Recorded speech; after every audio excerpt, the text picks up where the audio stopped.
मानव मस्तिष्क की संरचना। मनुष्य का जो मस्तिष्क है कपाल में सुरक्षित रहता है। कपाल है खोपड़ी, खोपड़ी के अंदर सुरक्षित रहता है।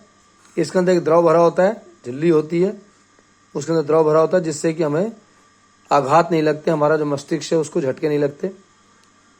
हमारे मस्तिष्क को 3 भागों में बांटा गया है। मस्तिष्क जो 3 भाग हैं, सबसे पहले अग्र मस्तिष्क, इसके बाद मध्य मस्तिष्क और लास्ट में पश्च मस्तिष्क। जो अग्र मस्तिष्क होता है, अग्र मस्तिष्क को हम देख सकते हैं इधर। इसका प्रमस्तिष्क जो है मुख्य भाग है। अग्र मस्तिष्क का प्रमस्तिष्क सबसे मुख्य भाग है। इसके बाद मध्य मस्तिष्क और फिर इधर पश्च मस्तिष्क आपको दिखाई दे रहा है, ये पश्च मस्तिष्क में 3 भाग हैं। पॉन्स है, मेडुला है और अनुमस्तिष्क है। हाइपोथैलेमस, यहाँ हाइपोथैलेमस होता है। इस प्रकार इधर लास्ट में मेरुरज्जु होता है। ये हमारा मस्तिष्क की संरचना है, इसको हम देख सकते हैं जूम करके। मस्तिष्क की संरचना, मानव मस्तिष्क संरचना 3 भागों में बांटी गई है। अग्र मस्तिष्क, मध्य मस्तिष्क और पश्च मस्तिष्क।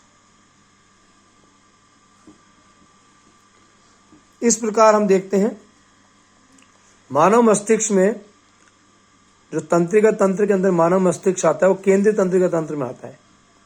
यानी कि जो हमारे बॉडी को कंट्रोल करती है वो मस्तिष्क और मेरुरज्जु 2 भाग हैं। ये दोनों केंद्रीय तंत्रिका तंत्र हैं तथा इनसे निकलने वाला परिधीय तंत्रिका तंत्र जिसमें संवेदी तंत्रिकाएं और प्रेरक तंत्रिकाएं आती हैं।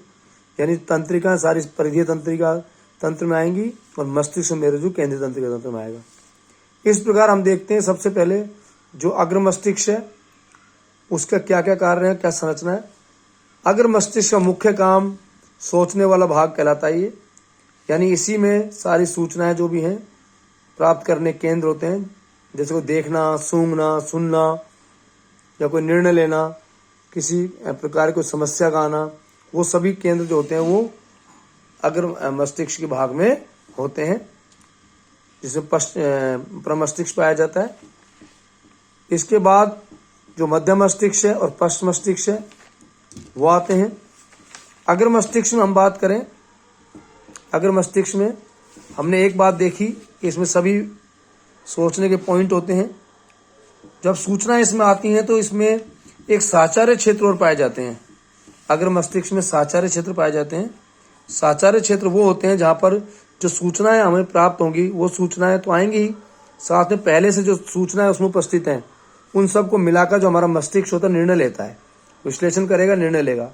यानी मस्तिष्क में पहले सुरक्षित सूचनाएं और प्राप्त सूचनाओं के विश्लेषण के लिए साचार्य केंद्र पाए जाते हैं, साचार्य क्षेत्र होते हैं। विश्लेषण के बाद जब विश्लेषण होगा तो उसके बाद सूचना जो है पेशियों के पास पहुंचेगी, प्रेरक तंत्र के लेके जाएंगी और पेशियां जो हैं उस कार्य क्षेत्र में कार्य करेंगी जिससे कि हमारा शरीर गति करेगा। जैसे हम अगर हाथ की बात करें, हाथ में कोई हमको मूवमेंट लाना है, गति लानी है, तो हमारा मस्तिष्क उसको निर्देशित करेगा और मस्तिष्क से जो पेशियां जुड़ी हुई हैं तंत्रिकाओं से वो हमारे हाथ को गति करवाएंगी। अग्र मस्तिष्क में भूख संबंधी क्षेत्र भी पाया जाता है, अर्थात हमारे पेट भर गया है, हमें खाने की सूचना, हमारे पेट में क्या स्थिति है उसके बारे में अग्र मस्तिष्क में ही केंद्र पाया जाता है जो ये काम करता है। मध्य मस्तिष्क जो होता है कई प्रकार की अनैच्छिक क्रियाओं को नियंत्रित करता है। यानी इसमें बहुत सी अनैच्छिक क्रियाएं जो नियंत्रित होती हैं, जैसे हृदय की धड़कन हो गई, भोजन को देखकर मुंह में पानी आ गया, पुतली का आकार बढ़ गया, कुछ इस प्रकार की जो अनैच्छिक क्रियाएं हैं उसमें मध्य मस्तिष्क भूमिका निभाता है। पश्च मस्तिष्क का काम भी अनियंत्रित जो अनैच्छिक जो अभिक्रियाएं उनको नियंत्रित करना है। इसके 3 भाग हो गए। पॉन्स श्वसन क्रिया का नियंत्रण करेगा। जो हमारे फेफड़े हैं उनमें जो पेशियां पाई जाएंगी, श्वसन नलिका में जो पेशियां पाई जाएंगी उनके साथ तंत्रिकाएं जुड़ी रहती हैं, यानी कि श्वसन क्रिया का नियंत्रण पॉन्स करेगा। मेडुला ऑब्लिगेटा, तो मेडुला ऑब्लिगेटा ये भी अनैच्छिक क्रियाओं का नियंत्रण करता है। जैसे हमारे शरीर में रक्तदाब क्या है, उस रक्तदाब का नियंत्रण, लार का आना, उल्टी वमन का आना, ये अनैच्छिक क्रियाएं हैं, इनका भी नियंत्रण हमारे मेडुला करता है। इसके बाद अनुमस्तिष्क, जो अनुमस्तिष्क तीसरा भाग है, ये इच्छिक क्रियाओं की परिशुद्धि करता है। जो इच्छिक क्रियाएं उनके बारे में हमारे शरीर में निर्णय लेता है, कुछ शरीर की स्थिति के बारे में, यानी कि शरीर किस प्रकार गति करेगा, चलेगा, यानी संतुलन बनाएगा, यानी संतुलन का कार्य भी अनुमस्तिष्क करता है। यानी अच्छी क्रियाओं की परिशुद्धि, इसके साथ ही शरीर की स्थिति के बारे में तो संतुलन का कार्य अनुमस्तिष्क करेगा। जैसे हमें सीधी रेखा में चलना है, या साइकिल चलाते हैं, या कोई पेंसिल उठा के उसको लिखते हैं सीधा, ये सब कार्य हमारा अनुमस्तिष्क करता है।